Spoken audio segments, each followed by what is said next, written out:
my god, is that Pico.Blurred?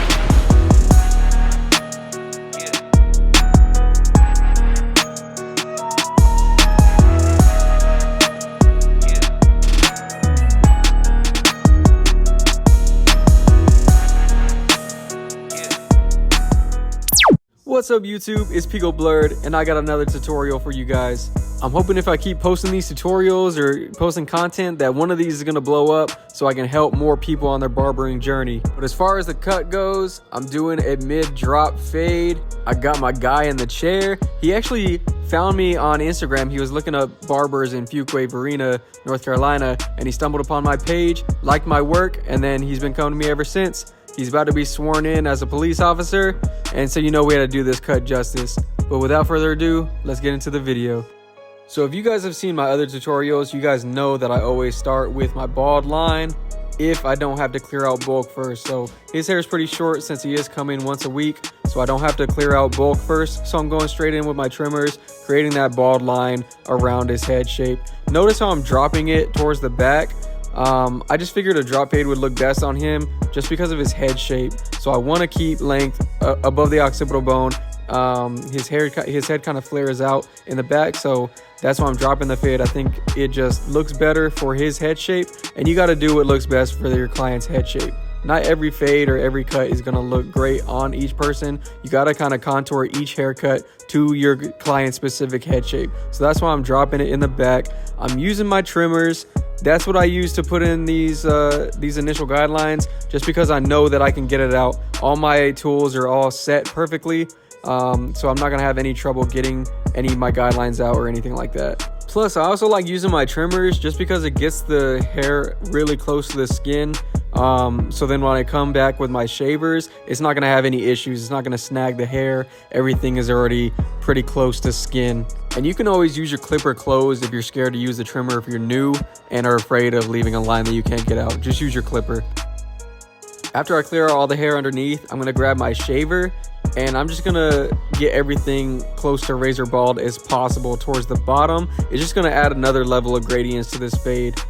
And so for this section, I'm using my shaver with the grain towards the top of that area, just so it's more blending out the hair. It's not taking out all the hair and leaving everything super bald, because then it's going to be almost impossible to get that line out. And so I'm going down with the grain, and towards the bottom I'm flicking back up. I'm going back up against the grain, and that's going to leave the hair extra bald. So you do want some sort of blend. You don't need it all the way bald all the way up to the top, because like I said, it's going to be hard to blend that out with your clippers. So that's why I'm using it with the grain and then going up against the grain. You know, it's just going to look better in the long run. I'm also using my single foil shaver to do this. You can use your double foil shaver, but since this is my new one, I'm using my single foil shaver. But you can achieve it with either one. It doesn't really matter. And now it's time to get this fade going. So I take my clipper with the lever open, and I'm going up about an inch, kind of stretching out that guideline, just so you have more room to create a better blend. If you kind of compress your guideline, you're not going to have much room to fade out the hair, and it's just going to look too compressed. So I'm stretching it out so I have more room to play with. I get more of a blend, more of a gradients, and it's easier to have a better blend that way. So make sure you're stretching out your guidelines. Don't make them too small, or else you're not going to have any room to blend. And if you've seen my other tutorials, you know I kind of take my time on this step. I like to make sure my guidelines are really clean and precise, just so it's easier for myself. It makes less work when I'm actually fading out all of the guidelines. And notice how I'm making this guideline the same shape as my initial guideline. You want to make sure all your guidelines are the same shape, following the same shape. It's just going to make your fade look cleaner. The silhouette's going to match, everything's going to match, so it's going to look better. And as you can tell, I already started fading out. So basically how I fade out these guidelines is I start with the lever open again, and then I close as I go down. I close it little by little as I go down, and you'll start to see that area start to blend out. And with that, I try to use a lot of corners just so I'm cutting every other hair. I'm not trying to raise the fade up, so I'm using my corners. I'm using lever play to make sure that I get out all the dark spots, and the blend looks blurry like that, so you guys can see it coming out. That's why I like going from top to bottom. You can just see the bottom line start to disappear right before your eyes. You can also use your ears too. You can hear the hair getting cut with your tools, so make sure you're listening to it. If you're not hearing any hair being cut, then that means you just need to close your lever a bit more.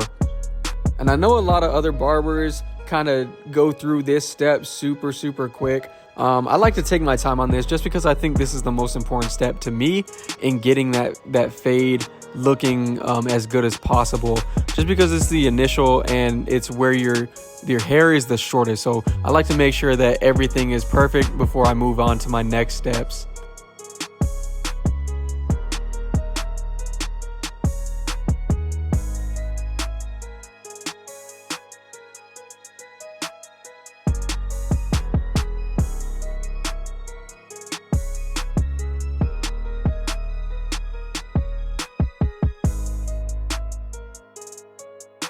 Time to put in my next guideline. I'm using my number 1 with the guard open. And again, I'm going up about an inch. On this step for this guideline, I'm flicking out towards the top just so I don't leave a harsh guideline. I'm setting myself up so I can take that out easier later on. Again, I'm following the exact shape of my other 2 guidelines. Like I said, it's gonna make the blend look more uniform. It's gonna make it look like everything is the way it's supposed to be.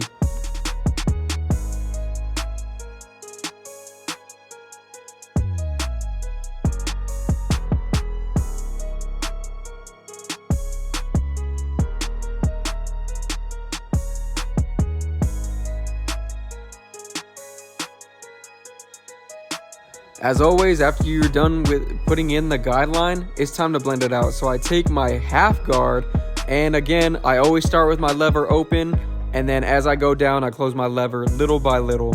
I go straight to my half guard. I don't usually use my closed one, just because I know that I can take out all the line that I created with the one with my half guard. So I start open, I go down, closing it little by little until that line is gone. Skipping the closed one kind of sheds off some time that I can use for detail work later on. As I'm cutting, usually I am doing a lot of detail work.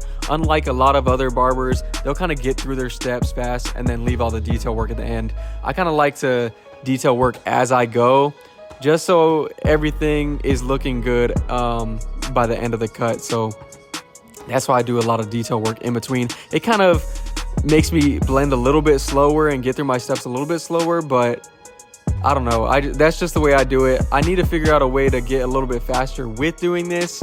I'm taking about an hour, 45 minutes to an hour on a haircut, which I want to get a little bit faster, but I make sure that the quality is there before anything. I make sure that my client is happy with the cut. I make sure the cut looks good over anything. You can really tell when I'm doing these steps with my half guard that I'm using a lot of corners. You can see me kind of moving the blade different directions, always going against the grain to make sure that all the hair is cut.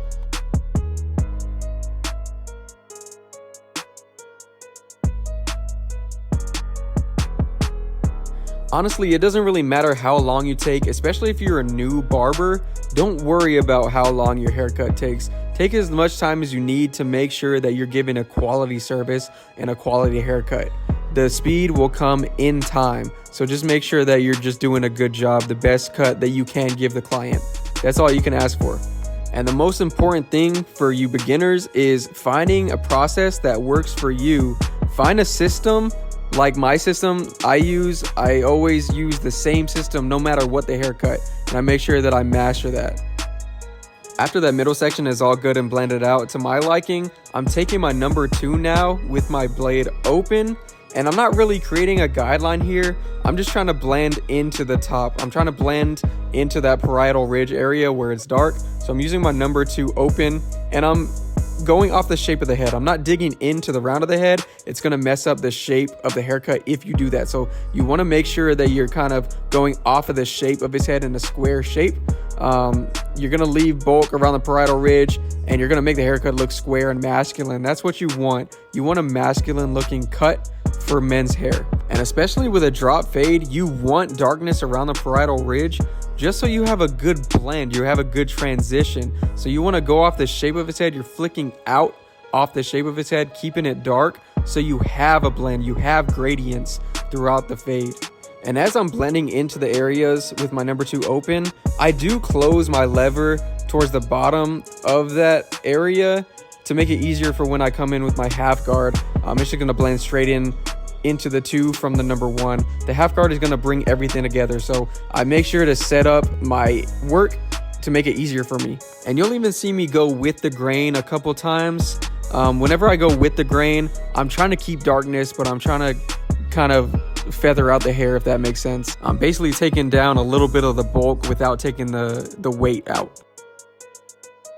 And now it's time to tie everything together in between the number 1 and the number 2. So I'm taking my half guard, my 1.5 guard, my 1.5 guard. I'm starting with the lever open as always, and then I'm closing the lever little by little as I go down, trying to tie everything together and get this blend looking blurry. And I'm really not trying to do anything too much with this step. I'm mostly trying to get all the dark spots and start to see that blend coming together in between the 1 and the 2. Like, this step is literally just tying in under the number 2 to your number 1. So you're using a lot of corners. You're just taking off every other hair, getting the dark spots, and you'll see that blend come together.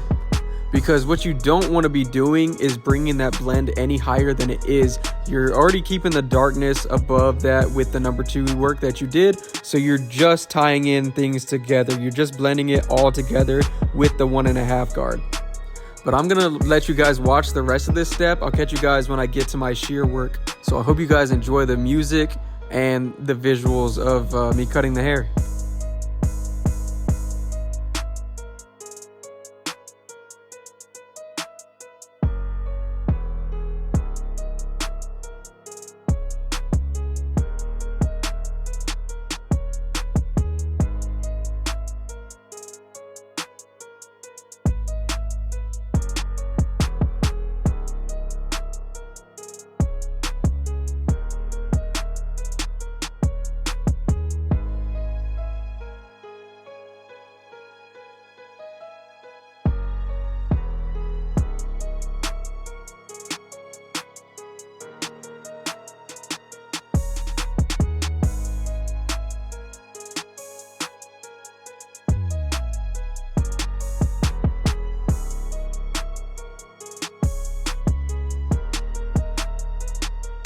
All right, y'all, the blend is pretty much done. Right here, I'm just doing detail work using thinning shear over comb. I'm just hitting all the dark spots. The thinning shear is gonna cut every other hair, so it's gonna not cut off length, but it's gonna cut out some of the bulk, and it's just gonna get all the dark spots pretty much and get that blend looking actually blended. You're not gonna have any harsh demarcations or any lumps of bulk that you don't want. So use your thinning shear over comb. It's a great step to help you get those blends looking super consistent. And the final major step is to get the top cut. He didn't want any length off the top since, he does come in so often. He just wanted a little bit trimmed off. So I'm basically not cutting any length at this point. So I'm using point cutting just to add some texture in there, take off consistent length, add a bunch of texture. So when he does style it, he'll get all that texture coming through. Like I said, we don't want to take off any length just because it is pretty short. He didn't want any length off anyway. So we're just cleaning it up using some point cutting. And if you have trouble point cutting, the easiest thing I can tell you to do is rest the steel blade on your middle finger that you're gripping the hair with, and just glide across as you're coming through. You're not going to cut yourself because you're resting the blade on your finger. And then you're just point cutting into it. So you're kind of creating these cliffs and dips in the hair. And that's what's going to add the texture, the little bit of different lengths. But you're doing it consistently. And now I'm just gonna blow dry and style a little bit just to see what it's looking like if we do style it the way that it usually does. So I'm using medium heat. I'm using my vent brush to brush the hair into place, laying all the hair down, getting everything nice and where it's meant to be laying. And now with any artwork, it's time to frame the picture. So I'm taking my trimmers and I'm edging out all of his edge ups, really letting the trimmer do the work. You don't want to apply too much pressure or you will end up cutting your client. You don't want that. You don't want red marks all over your client that other people are going to see. They're going to be like, what did you do to him? You just don't want that. It's not a good look. So make sure the trimmer is doing the work. As far as the C cups go, I do create a spot towards the top of a C cup and the bottom of a C cup, and I kind of meet those in the middle, using most of my corners and etching that out. And I always try to keep it as natural as possible and as dark as possible, and I always come in with my razor afterwards. So try to get it as sharp as possible with your trimmers, keeping it natural as possible. You don't want to push it back. The regrowth is going to look terrible. This time around, he wanted a front edge up. He usually didn't get a front edge up like that, but he wanted his widow's peak cut off. So we went ahead and did the front edge up. Like I said, make sure you're keeping it natural as possible. I'm going above that widow's peak, cutting it off, but I'm making sure not to push into his hairline. I'm keeping it as natural as possible. It's not going to be a super, sharp edge up on the front. I'm just making it look clean and look nice. I kind of missed it in the video, but when you're doing a front edge up, I like to start in the middle and then work my way to each side. So I already started in the middle by cutting off his widow peak a little bit, and then I work my way to his right side, and then I start in the middle and then work my way to the left side. That's kind of what's going to get you the most consistent straight line. Right here I came back with some shear over comb. I just saw a little bit of darkness that I didn't like near his edge up, so I went ahead and thinned that out.